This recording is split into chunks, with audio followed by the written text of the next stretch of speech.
안녕하세요. 현재 미국 증시 사상 최고치 계속 갈아치우고 있는데요. 오늘 저희가 함께 살펴볼 이야기들은 이런 기록적인 상승세 이면에 혹시 있을지 모를 단기 조정 가능성에 대한 경고입니다. 네, 안녕하세요. 왜 이런 목소리가 나오는지, 근거는 뭔지 좀 깊이 들어가 보죠. 네, 정말 흥미로운 시점입니다.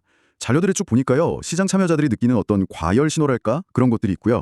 또 경제 지표 변화 그리고 특히 주목해야 할 정부 재정 정책까지 다각도로 분석하고 있더라고요. 그렇죠. 단순히 오른다, 내린다 이걸 넘어서 왜 그런 전망이 나오는지 그 논리를 파악하는 게 중요할 것 같습니다. 맞습니다. 자, 그러면 먼저 몇몇 주요 분석 기관들의 경고부터 한번 짚어볼까요?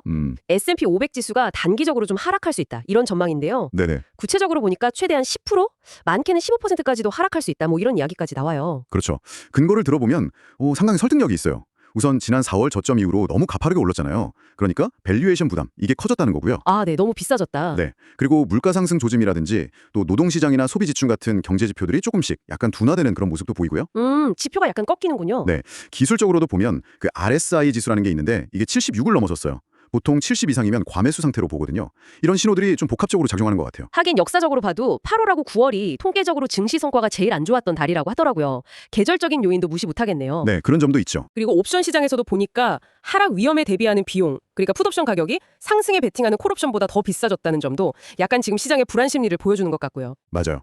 그런데 여기서 진짜 중요한 포인트는요. 이렇게 단기 조정을 경고하는 분석들조차도 장기적인 강세 전망은 대부분 그대로 유지하고 있다는 거예요. 아, 그게 핵심이군요. 단기는 좀 흔들려도 길게 보면 괜찮다. 네, 그렇습니다. 단기 변동성은 있을 수 있겠지만 인공지능, AI 같은 이런 성장 동력이 워낙 강하니까요. 기노업으로는 여전히 긍정적으로 보는 시각이 많습니다. 그래서 주가가 좀 떨어지면 오히려 매수 기회다 이런 조언도 나오는 거군요. 네, 맞아요. 과거 데이터를 봐도 S&P 500 지수가 평균 한 1.5개월에서 2개월마다 3% 정도 하락했지만 또 3, 4개월마다 5% 이상 상승하면서 계속 우상향해 왔다는 분석도 있거든요. 아, 그랬군요. 최근에 그 고용보고서 발표 직후에 시장이 잠깐 출렁했었잖아요.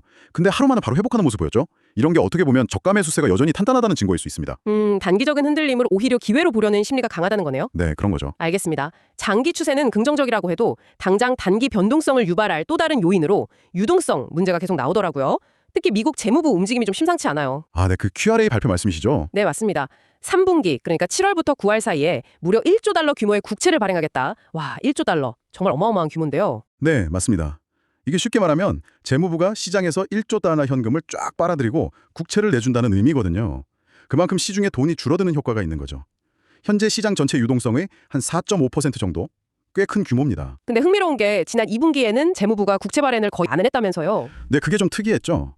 일부 분석에서는 바로 그 점 때문에 지난 몇 달간 증시가 예상외로 엄청 강하게 상승했을 수 있다. 이렇게 보더라고요. 이제 그 공백이 메워지면서 유동성 압박이 현실화될 수 있다? 이런 맥락인가요? 정확합니다. 단기적으로는 당연히 부담이 될 수밖에 없어요. 일부에서는 이 유동성 흡수가 한 4%에서 6% 정도의 시장 조정을 유발할 수도 있다. 이렇게 분석하기도 하고요. 4에서 6%요? 꽤 크네요. 네, 레버리지를 많이 쓴 자산부터 좀 청산 압력을 받을 수도 있고요. 하지만 또 너무 부정적으로만 볼 건 아닌 게 장기적인 관점에서는 긍정적인 측면도 좀 봐야 합니다. 어떤 측면일까요? 재무부가 주로 만기가 짧은 단기 국채 위주로 발행할 가능성이 높거든요. 단기 국채는 현금 다음으로 안전하고 또 유동성이 높아서 시장 충격을 좀 완화하는 효과가 있습니다. 아, 단기채 위주라서 충격이 덜할 수 있다. 그럼 그 흡수된 1조 달러는 그냥 묶이는 건가요? 어디로 가는 거죠? 좋은 질문입니다. 그렇게 확보된 돈이 그냥 묶여 있는 게 아니라 예를 들어 AI 관련 투자나 인프라 법안 같은 정부 정책 자금으로 다시 시장에 흘러들어갈 수 있다는 거죠. 아, 재투자되는군요. 네, 특히 AI나 빅테크 같은 특정 성장 분야에 좀 집중될 가능성이 있고요. 지금 AI 혁신이 이제 막 시작되는 초기 국면이라는 분석도 많고 또 전 세계 돈이 달러 자산이랑 미국 증시로 몰리는 큰 흐름 속에서 보면요. 재무부의 이런 유동성 흡수가 어떻게 보면 장기 성장을 위한 준비 과정일 수도 있다. 이런 해석도 가능합니다. 그렇군요. 그럼 이런 단기 변동성 가능성에 대비하기 위한 전략 같은 것도 좀 이야기가 되던데요. 그 변동성 지수, VIX를 활용하는 방법이요? 아, 네. VXX 말씀하시는 거죠? 네, 맞아요. VXX라는 ETN 상품으로 VIX에 투자하는 방식인데 이게 뭐랄까 일종의 보험 같은 개념으로 설명되더라고요. 네, 맞아요. 시장이 하락할 때 VIX 지수가 급등하는 경향이 있잖아요. 그걸 이용하는 거죠. VXX는 이 VIX 선물 지수를 따라가도록 설계된 상품인데요. 일종의 채무증권, ETN입니다. 네. 그래서 아주 적은 비중으로 VIXX를 사두면 포트폴리오 전체의 하락 위험을 일부 좀 상쇄할 수 있다. 이런 아이디어인데 다만 이거 투자할 때는 정말 유의할 점이 몇 가지 있습니다. 아, 그래요? 어떤 점이죠? 우선 VXX가 VIX 지수 자체를 완벽하게 따라가지 못할 수도 있고요. 그리고 이게 선물 기반 상품이다 보니까 구조적으로 손실이 계속 쌓일 수 있는 위험, 콘탱고라고 하죠. 그런 위험도 있어요. 생각보다 위험성이 좀 있네요. 네, 꽤 있습니다.